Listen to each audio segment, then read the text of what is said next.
Alam niyo ba kung ano ito, mga kumare? Yan, makikita niyo dyan.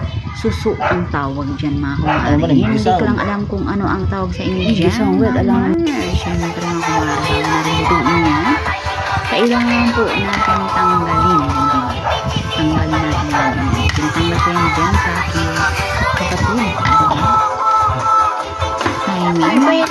Natanggal ng ano, kawitan ng suso. Ang buntot pala, ayan. Ang buntot pala. Tanggalin natin ang buntot ng suso. Mga kumari, para mas madali ng sip-sip. Kasi ito pag hindi natin tinanggal ng kumari, yung masisip-sip yan ng bonggesyo. So, diba? And yung mga kumari, nagasugasan ko na yan muna. At prepare ko ang aking mga ibang ingredients. Very simple lang mga kumari ingredients dyan. Siyempre po, nag-start na tayo magluto dyan. Lalo, mekos-mekos lang yung mga kumari ang ating bawang sibuyas at luya. O diba, hindi ko pa masyadong alam yung ibang ingredients yan, pero alam ko ang mga ganyan ng kasunod mga ingredients yun mga kumari. Yan, syempre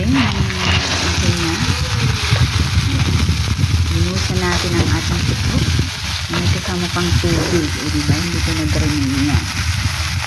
Mekos-mekos lang ulit natin yung mga kumari. Ganun lang ang pagluluto. Mekos dito, mekos doon, diba? Tama na ba ang ating mekos lang. Ayan, tapos natin ang mekos dyan mga kumari. Medyo mahaba po ata ang dito na ito, kaya magpintuhan muna tayo. Alam mo, gusto natin yung pinto mga kumari dyan. Ayan, syempre nilagyan natin yun ng gata with ang level mga kumari. Yan po ang pinaka main ingredient, ang nagpapasarap ng tunay sa ating suso, ang gata. At syempre iminikit natin yan mga kumari ng gata.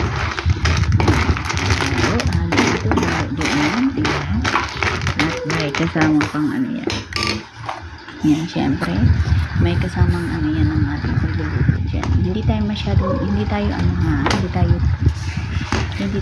dito 40 yan, pero sinusubukan natin dahil wala naman tayong choice mga kumari. Ako nga lang sabi sa amin, kaya kapag hindi ako magluto, hindi ako kumilos, ay magugutom kami lahat, diba? Yan mga kumari, tumutulo na yan. At syempre, mabilis pang pangyayari mga kumari, fast forward tayo. Ayan, luto na siya, diba? Ready to eat na mga kumars. As in, tingnan yung itsura ng aking luto. Sobrang sarap yung mga kumari. As in talaga. Meron pa akong pa ganyan-ganyan pa, diba? Ay, tapos na pala. Uy, tama na yan. Bakit mahaba, ma? Mahaba pala. Hanggang ilan minute?